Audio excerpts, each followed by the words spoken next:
Well, hello everyone and welcome to Virtual Global Village. Today I have with me, I'm delighted to be speaking to Mariette Abrahams, who is the founder of Kina and is an expert in personalized nutrition.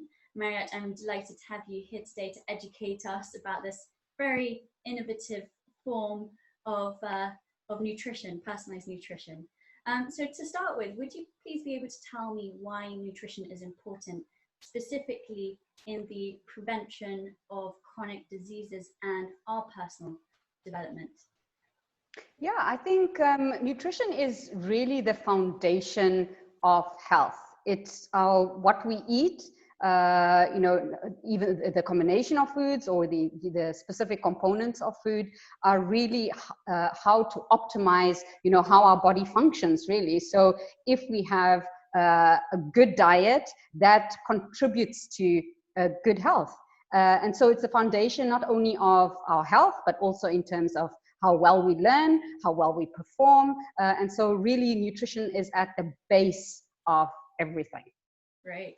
Would you say on a whole that around the world, nutrition is getting better, say as we have more access to information, or is it potentially getting worse? And maybe what are some of those contributing reasons for? Yeah, I think it's a very interesting area because I think, decades ago, when there were rations, during the war, we had specific, foods to eat. And even then, that was really one of the dietitians was the pioneer in terms of what would be the highest nutritional content of the minimum that people could actually eat.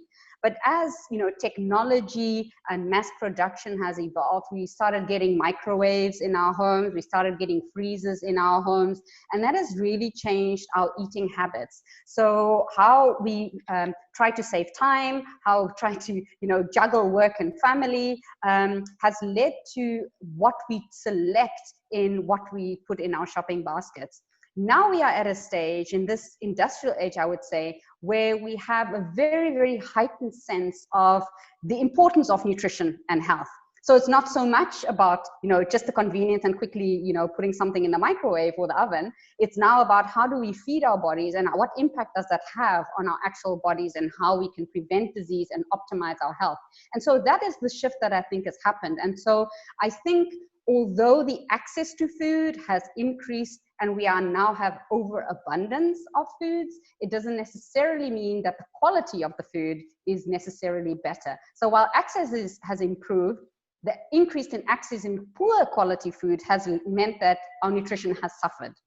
Wow. Now we see a trend towards the reverse, and that people are aware and therefore they are demanding healthier products to be made, and that will I say we are only at the beginning to reverse it, but I would say that we are now seeing a trend where people are demanding and manufacturers will have to respond to make healthier products. And so that will have an eventually an impact on our health. Wow. And in terms of diets, often people think diets are purely there to lose weight, but obviously there are many different forms of diets. Could you tell us a bit about some of the unhealthy obsessions we have around diets, and maybe some of the unhealthy diets we go on to lose weight, but that could have actually a negative impact on our health? Yeah, exactly. And I think the word diet in itself, the meaning has changed, because diet essentially means what you eat. It's not the equivalent of losing weight, and it has become that essentially. And so I think it's very important to know that diet reflects what we eat and what we put in our bodies. The danger has come in that eliminating food groups that have historically been included as part of our diet, that is where the danger has come in. So if you follow any dietary pattern that excludes or completely eliminates a food group, you are already getting into trouble. That is the one area. The other area is, as we have more access to information and people become aware of the impact of ingredients, and what is in their products that they are buying, they start to eliminate more and more and more and more and more, because the more they read, the more they eliminate. And you get to a stage where eventually what we are seeing now is this complete orthorexia, where people have started becoming so fearful of actually eating that they are eliminated and reduced down to diets that are very, very, very minimalistic and dangerous. Let's put it that way, and dangerous, because you are losing a lot of key nutrients that are important to function for your body. So I am not an advocate of anything that eliminates any food groups. I'm not an advocate for following any dietary pattern that really should be done under healthcare professional supervision, or somebody that, you know, is really expert in the area. And is trained in the area to be able to monitor, because they know what to monitor for. And I think that is the dangerous area, where the combination of the access to technology and information has matched with an awareness of what it is that we are eating, and we are really creating another monster. Wow. And we are seeing that. Yeah. And I think diets affect people differently depending on your body type, and if you're a woman or a man, and you have so many other contributing factors, which leads me on to the question of what is personalized nutrition, and how is it developed as a field? Yeah, so I think, again, the same as in diet, personalized nutrition has been happening over a long time, over decades. So, you know, us as, you know, registered dietitians, registered nutritionists, we've always personalized diets or dietary recommendation and lifestyle recommendation based on the individual. So what we understand about the individual, their background, their environment, their income, their cooking skills, their food literacy, their health literacy, you know, everything that goes around how to help someone to be on a healthier path. So what personalized nutrition, the differences come in is this rapid advancement in technology. So we are now able to use technology to fine tune what the recommendation would be for a particular person. And so with the ultimate goal to help them to change their behavior. Because what happens in the traditional sense is people come in when they are already ill, or they already have a condition, and then you take the history, and then you provide personalized nutritional recommendations, and then you follow them up, you know, after 6-8 weeks, or however many times they need to come back. Now we are looking at how can we not get to that point of getting people into the clinic? How can we prevent them? How can we understand what health looks like, what their environment looks like, what their preferences and their values and their skills look like, and personalize a plan with that, which is enabled by technology. So what we would like to see is have these individual specific recommendations that are based on evidence-based science that then can be, that then can help to enable that behavior change that leads to health outcomes that we want to see. And that's what personalized nutrition is about. Wow, I like how it's moving from a fine art to a hard science. And correct. So what would you say, could you explain the terms nutrigenetics, metabolics, and microbiome, and how that feeds into this personalized nutrition subject? Yes.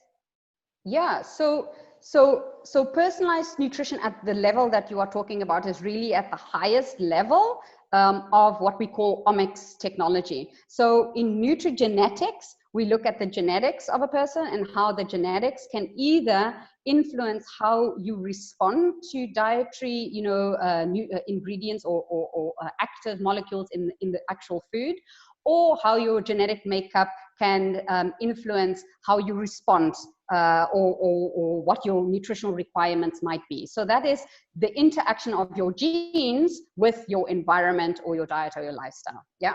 When we look at the metabolomics, that is where we look at the metabolites. So all your body is a whole system of chemical reactions.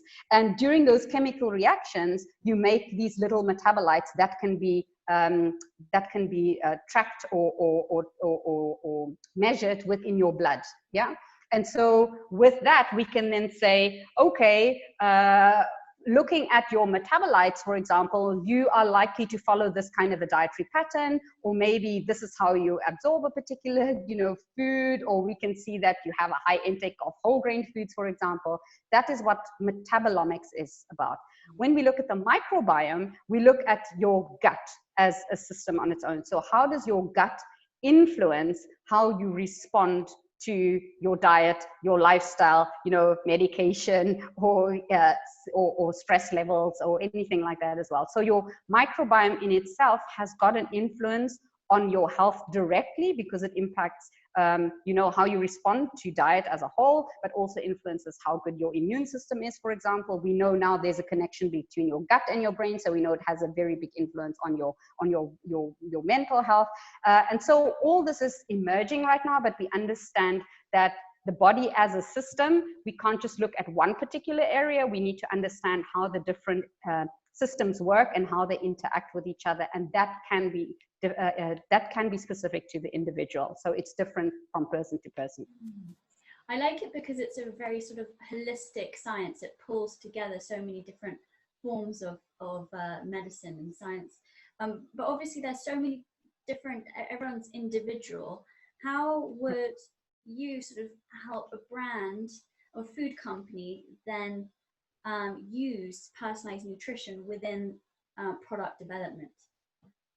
Yeah, I think we are not at a stage, because it's historically all been about, you know, big manufacturing sites and mass production, that it's not realistic to now switch all of a sudden to make one product for one person. It's just not feasible.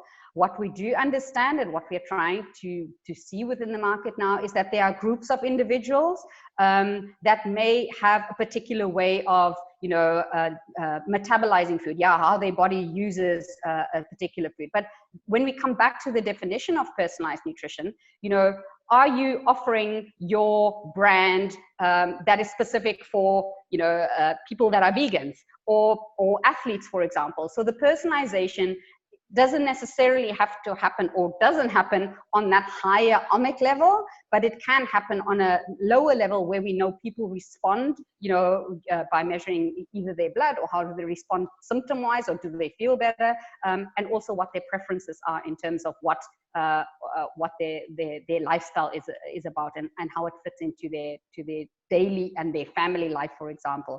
So when it comes to products and companies, the major difference, I think, is the component of understanding that people are online. So people are searching companies online, they're looking for information online, they're looking how transparent companies and brands are about the ingredients that are in their products, and how they are communicating that, where are they sourcing that, how are they providing a solution, because people don't eat products in the end. They are looking for, how can I, you know, prevent my family from getting heart disease, for example, because it's big in the family. How can I get, you know, my father is living with me, how can I make sure that in terms of high blood pressure or high cholesterol, you know, that avenue, how can we make sure that the meals for the whole family fit within that? So I think companies now need to look at what digital elements need to be included, how can people easily access information, and B, how do the products and brands fit into the whole wellness solution for an individual or for their ecosystem, whether it's their family or whether it's their network or whether it's their immediate, you know, community. And that is where brands are in now. So it's not individual products, but it's more of a solution. Wow. So I suppose then the responsibility really lies on the consumer. If they understand what their profile is, it's really up to them to change their shopping habits to adapt to that. And if, for example, you're shopping on Ocado, you can buy raw ingredients, but then when you're looking at a snack bar, to get down to that individual level of what ingredients are in there, is there palm oil, are there nuts, that then yes, pretty complicated. So how, if consumers are going to start adopting personalized medicine, how would they start changing some of their shopping habits? Yeah, I think the first thing is we have awareness now. So we understand that people are interested, they are looking, they are starting to read ingredients, they're starting to read labels, but it's not always that, you know, people don't always understand exactly what that means. So the next level would be, how can we make sure that people raise their kind of level of food literacy, health literacy, and kind of education level in terms of nutrition and health, and make that part of their everyday thinking of what it is, then how they use that to then translate that into a shopping basket. Yeah. So it's first awareness, then it's education, and so look for credible sources of information, whether it's online or whether it's consulting with a healthcare professional, and explaining what your goals are and what your vision is, and how you want to include prevention into your lifestyle rather than waiting for something to happen. And that I think is important. So credible sources of information, and then use the companies, and also ask companies, proactively, does this fit into my profile? Does this product, contain this or that? And if they don't have those kind of filtering systems, then they need to make sure that those companies have it, or find other products. And I think that is where the technology comes in that it's an easy solution, and it also saves time, because you can't possibly go every time to somebody and ask, can I eat this? Can I eat that? But now that we have these kind of apps and products available, that would make it easier. So I think definitely in terms of shopping baskets, once people know, and like I said, we don't eat products, we eat meals. So if I buy this product, how does that translate into a meal? How does that translate into a recipe? How does this translate into, becoming a habit of, okay, this is a good meal, I can make it every week, and how does that then, become a natural way to, and that's where I think, because we've lost that kind of cooking skills from right at the beginning, and therefore we need to kind of step it back always. People are not going to cook a new recipe every day. It's just not feasible. But if we make small steps towards healthier eating habits, one meal at a time or one recipe at a time, we are already doing something big. That's incredible. And I've subscribed to a couple of sort of fruit and vegetable boxes and meal kits, and learned new recipes, and it's fun, and it brings all the family together. But it's almost a shame that I'm learning so late on in life. I wish I had learned earlier. Luckily my mother's actually Italian, so I have learned a couple of recipes from her, but I'm in a lucky position.